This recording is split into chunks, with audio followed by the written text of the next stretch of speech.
verificando a câmera, porque da última vez que eu filmei, eu olhei pro lugar errado. Tem uma coisa que eu detesto, é estar conversando com vocês aí do outro lado e eu estar olhando pra todos os lados, menos pra vocês. Eu quero ver vocês. Oi, gente, vocês estão no canal Vida de Seriatriz. Eu sou a Jussara, você pode me chamar de Sara. E no vídeo de hoje eu quero conversar com vocês sobre o dorama que eu acabei de assistir, chamado Meu Diário pra Liberdade. Antes de entrar em Meu Diário pra Liberdade, eu quero falar com você que ama Vincenzo ou com você que nunca assistiu Vincenzo, mas tá aí curioso pra assistir. Eu estou fazendo uma maratona de 20 dias com Vincenzo lá no meu Instagram. E se você quiser acompanhar, é só você me seguir por lá. Eu vou assistir um episódio por dia e vou compartilhar com vocês meu ponto de vista a respeito da história através do Reels. Então, se você tiver curiosidade pra ver o que eu tenho a falar sobre esse dorama durante 20 dias, é só você me seguir por lá. Mas vamos voltar ao tópico que é Meu Diário para a Liberdade, que é esse dorama que, se você ainda não assistiu, você pode estar pensando aí se deve assistir. Então esse vídeo é pra você. E lá pro finalzinho do vídeo, vai chegar uma hora que eu vou entrar no meio de uns spoilers, porque eu quero conversar com quem já assistiu esse dorama. Sabe por quê? Olha o que acontece. Quando eu comecei esse dorama, eu pensei comigo mesma, não vou conseguir assistir até o final, porque ele é bem lento. Mas ser lento não significa que é algo ruim, sabe? Porque é realmente a proposta dessa história. O que a gente vai acompanhar são 3 irmãos que eles têm uma vida bem tediosa. Por quê? Eles trabalham em Seul, mas eles moram no interior. Não é bem o interior, é tipo um bairro muito afastado. É a mesma coisa que eu, que moro em Itu, ter que trabalhar em São Paulo. Todos os dias eu tenho que pegar um ônibus, tenho que andar por 2 horas até lá, depois eu volto pra casa no final do dia e no dia seguinte eu recomeço toda essa jornada. É algo muito cansativo e faz com que eles não tenham muito tempo para ter uma vida social. Isso é uma questão na vida deles. Só que o que deixa essa história um pouco estranha e faz a gente sentir que ela tem um ritmo ainda mais lento do que ela realmente tem, é o fato de que vários personagens, eles possuem pouquíssimos diálogos. A gente tem um personagem que fala pelos cotovelos, enquanto os outros personagens, eles sequer conseguem tempo para responder. E muitas vezes é feita uma pergunta ou é falado algo que necessita que a pessoa que está ouvindo te dê uma resposta. Mas a pessoa normalmente só faz um Então é um ritmo que eu sei que nem todo mundo vai gostar. Mas se você tiver um pouquinho de paciência, eu acho que ele vai acabar ganhando a sua atenção, porque isso aconteceu comigo. Conforme os episódios foram passando, eu fui ficando cada vez mais curiosa com relação à vida desses 3 irmãos e eu decidi continuar assistindo. E na meiuca do dorama, ele é simplesmente muito bom. Chega uma hora que eu tava completamente obcecada pela vida dos 3. Mas aí quando a gente vai se aproximando do fim, a história fica um pouco confusa demais pra minha cabeça. E aí quando eu terminei, eu fiquei assim, será que eu gostei? Será que fez sentido? Por que que isso terminou dessa forma? E depois de muito pensar e muito analisar a história desses 3 personagens, eu cheguei numa conclusão que fez total sentido, embora tenha sido bem estranho. Eu acho que eles poderiam ter trabalhado melhor aquele final, mas eu assistiria de novo com certeza porque eu gostei bastante. Então assim, pra você que nunca assistiu, vou te contar sem spoilers o que acontece com cada um desses 3 irmãos que faz essa história ser interessante pra que você possa assistir. E aí quando a gente for chegar na parte com spoiler, que é quando eu for falar com você que terminou, mas ainda tá confuso, eu aviso pra quem não assistiu pra que vocês não possam tomar nenhum spoiler relevante da história, ok?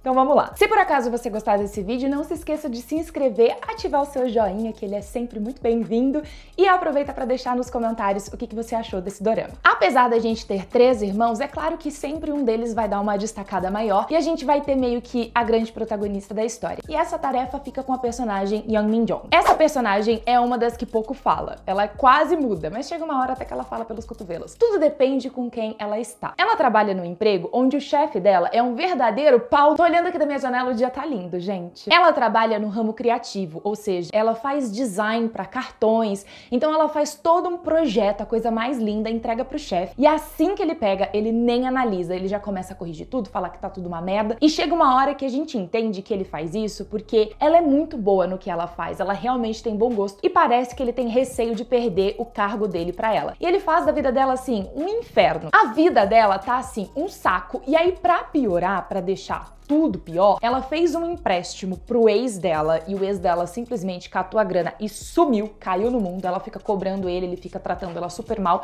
como se o problema fosse dela de ter emprestado dinheiro pra ele e não ele de nunca ter pagado ela. Só que isso é muito importante pra conclusão dessa personagem lá pro fim. E pra piorar ainda mais um pouco, no trabalho dela existe uma regra que todos os trabalhadores ali, todos os empregados, eles precisam participar de um clube, independente do clube que seja. É um jeito deles fazerem todo mundo confraternizar, enfim. Então eles vão jogar um boliche, vão jogar uma bola, vão fazer alguma coisa. Eles falam que não é obrigatório, mas enquanto você não entra pra um clube, menino, eles parecem vendedor de cartão da CIA. Pula na sua frente e fala, você já entrou pra um clube hoje, minha senhora? E todo dia ela é chamada pra poder falar sobre algum clube. Só que aí tem dois caras no trabalho dela, e esses dois caras estão na mesma situação que ela, eles são introvertidos, eles não querem ter que ficar lidando com essa história de clube. E aí os três conversando, eles chegam na conclusão que a solução da vida deles é o quê? Montar o clube deles. Mas que clube eles montariam? Porque já existem vários clubes, e se eles inventarem um que já existe, eles vão simplesmente ser chuchados naquele que já existe. Eles chegam à conclusão que eles vão fazer o quê?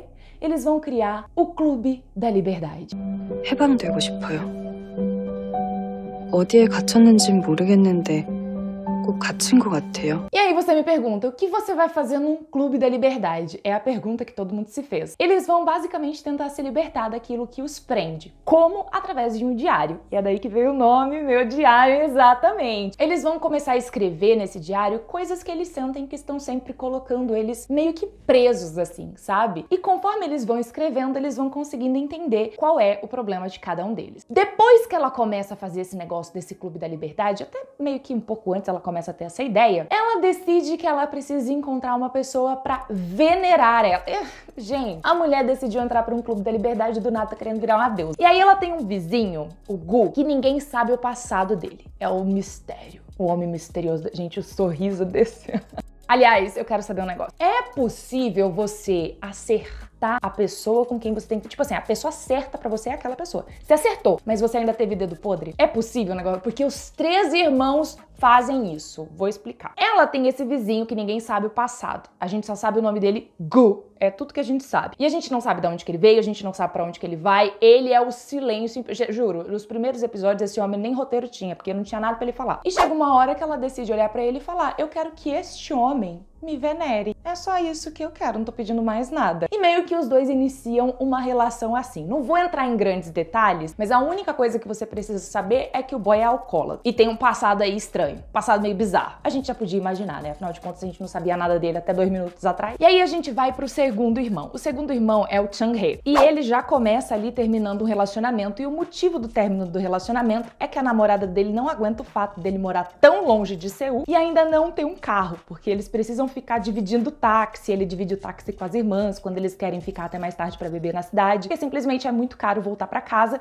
e dependendo do horário não tem ônibus, não tem trem, então eles precisam voltar de táxi. Então um dos conflitos dele é não ter um carro. No início da história, o Chang-hye, ele é um cara extremamente materialista. Ele acredita que a vida dele vai fazer sentido e tudo vai ser resolvido quando ele finalmente tiver o seu carro próprio e tiver a sua própria empresa. Ele trabalha fazendo gerenciamento dessas lojas que tem muito na Coreia, que é tipo posto de conveniência, onde você entra e tem um pouquinho de cada coisa lá dentro. E ele acredita que ter uma dessas lojas vai resolver o problema da vida dele, porque normalmente essas lojas elas lucram bastante. E ele tenta convencer o pai dele a permitir que ele compre um carro, que ele tenha uma empresa dessa, mas no passado ele já cometeu uns erros aí, o pai dele não confia muito nele com relação à responsabilidade envolvendo o dinheiro, então ele nunca consegue. E durante muito tempo ele acredita que a resposta para a felicidade dele tá contida nos bens materiais. Tanto que chega uma hora que ele tem a possibilidade de dirigir um carro de luxo e ele fala, meu anjão, agora pronto, nunca mais vou ser triste. Só que aí chega uma hora que aquela felicidade temporária ela começa a passar. Esse personagem, ele é interpretado pelo Lee Min-ki e foi um dos motivos pelo qual eu amei essa história, porque eu nunca vi um trabalho do Lee Min-ki entregando um personagem como esse. Falando pelos cotovelos, extremamente moleque, extremamente solto, eu gostei bastante. Chega um determinado momento da história que você começa a torcer pra ele ficar com uma outra personagem que vai fazer o papel de amiga dele. E conforme a história vai se desenrolando, você acredita que os dois são um par perfeito, mas lembra que eu falei do dedo podre? Essa pessoa também guarda ali alguns probleminhas. E por fim, nós temos a Gi-jong, que é meio que o nosso alívio cômico dessa história. Ela é super engraçada e ela colocou na cabeça que ela já tá numa idade que não dá mais pra ela ficar escolhendo homem. Ela simplesmente vai amar o primeiro que aparecer na frente dela,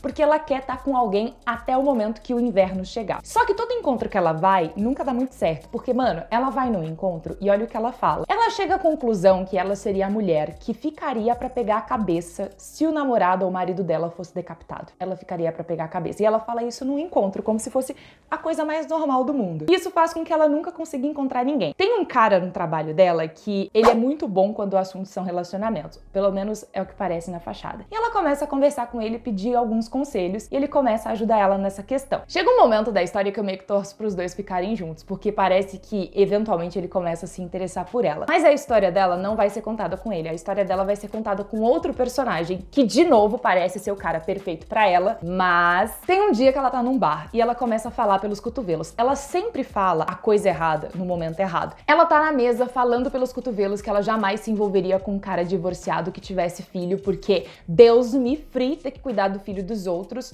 porque seria um problema, uma dor de cabeça desnecessária, etc, etc. Tem um cara sentado na mesa do lado com a filha e ele é divorciado, a mãe foi embora, deixou a menina com ele, a menina já é cheia de traumas. Escutando ela falar aquele monte de asneira, a menina ficou cada vez mais com trauma e era aniversário da garota. Não preciso nem te dar como spoiler que eventualmente ela vai se interessar justamente por esse cara, né? Então é basicamente a história desses três irmãos com esses três conflitos que nós vamos acompanhar nos 16 episódios de Meu Diário pra Liberdade. A partir daqui, eu vou fazer uma rápida análise sobre o final oferecido pra cada um dos personagens e se você não quiser tomar spoiler, tchau! A gente se vê no próximo vídeo, não se esqueça de deixar o seu joinha. Se você já assistiu e ficou aí extremamente confuso com o final, eu vou te convencer de que fez sentido, embora realmente tenha sido bem confuso. Como eu acabei de falar da Gi-jong, eu vou começar por ela. A personagem parece ter achado o cara certo pra ela, e a história se conclui de forma coerente. Lembra que ela falou que ela jamais abandonaria o cara que ela ama, mesmo que ele estivesse prestes a ser decapitado? Pois é, a história dela chegou nessa conclusão. Lá pro finalzinho, a gente vê que o relacionamento dos dois tá bem conturbado, porque a irmã dele não gosta dela, a filha dele não gosta dela, e ele é um cara extremamente inseguro, ele não consegue tomar a rédea da situação e isso faz com que ela sofra no processo, porque os dois vão ter que esperar muito tempo pra casar, ele não tá afim de ter outro filho, ela nunca teve filho e ela quer ter, então tem todo esse conflito com os dois. Chega uma hora que ele olha pra ela e fala que ele tem receio que ela esteja com ele por pena.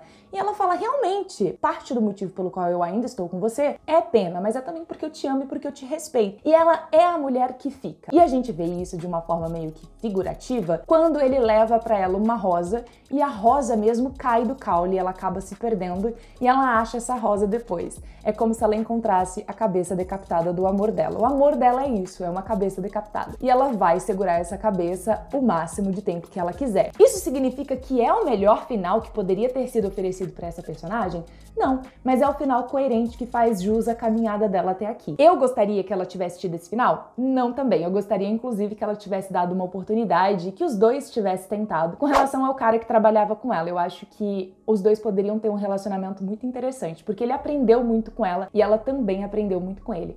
Mas a vida nem sempre é perfeita, né? O melhor final pra mim, sem dúvidas, foi o final oferecido pro Chang-hye, porque esse personagem, ele teve uma trajetória super interessante e ele descobriu que a felicidade dele definitivamente não estaria nos bens materiais, porque ele conquistou tudo que ele queria conquistar e mesmo assim ele não encontrou a felicidade que ele estava procurando. A felicidade veio do modo mais inusitado, porque ele percebeu que ele sempre esteve no final da vida das pessoas que eram importantes pra ele. Ele perdeu o avô, ele esteve lá, ele perdeu a avó, ele esteve lá, ele perdeu a mãe, ele esteve lá, o amigo morreu, ele esteve lá. Sempre nos últimos momentos, no último respiro, ele sempre esteve lá, meio que como se para oferecer um pouco de conforto. E aí, mais uma vez, o destino acaba colocando ele na posição de ser a porta de partida na vida das pessoas, quando por um engano ele acaba entrando numa aula para se formar como agente funerário e não na aula que ele realmente queria participar. E aí tem duas coisas que eu gosto bastante aqui. Primeiro, toda a conclusão da história dele, que eu achei que fez muito sentido. E segundo, pelo ensinamento que fica. Às vezes a gente coloca a nossa felicidade num patamar e acredita que só quando a gente chegar lá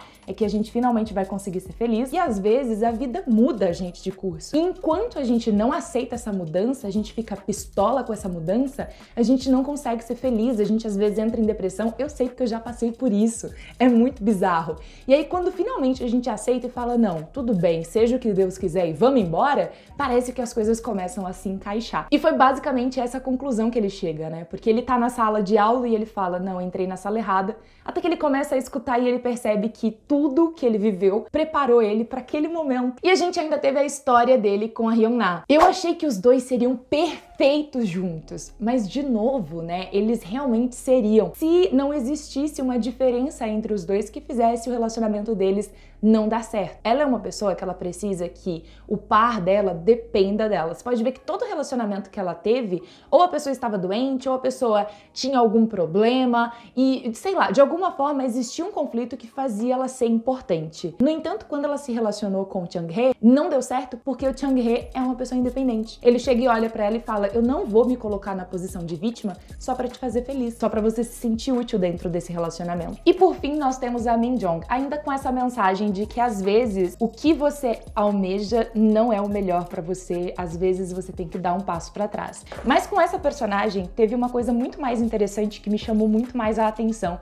e que eu acho que merece ser destacado. A personagem, ela percebe através do diário pra liberdade que ela vai escrevendo que ela tinha o ex dela que pegou o dinheiro dela meio que como resposta pra todos os problemas que ela tinha desde então. Sempre que algo de ruim acontecia com ela, ela culpava ele por esse acontecido, mesmo que ele não tivesse nada a ver com isso. E chega um momento que ela fala: eu não sei se eu quero que ele me devolva o dinheiro, porque senão eu não vou ter ninguém pra culpar. E é interessante porque na vida a gente faz muito isso, né? Por diversas vezes você se pega culpando alguém ou culpando uma situação pela sua infelicidade, sendo que aquele alguém ou aquela situação nada tem a ver com aquele problema do momento. Então é muito interessante porque quando ela enxerga isso e quando ela decide seguir em frente, o ex dela aparece pra poder pagar a dívida. Além disso, fica meio confuso como que finalizou o relacionamento entre ela e o Gu. Ela descobre a respeito do passado dele e definitivamente ele está cada vez mais afundado no alcoolismo. Mas isso não parece ser um problema pra ela, embora ela tenha como objetivo, aparentemente,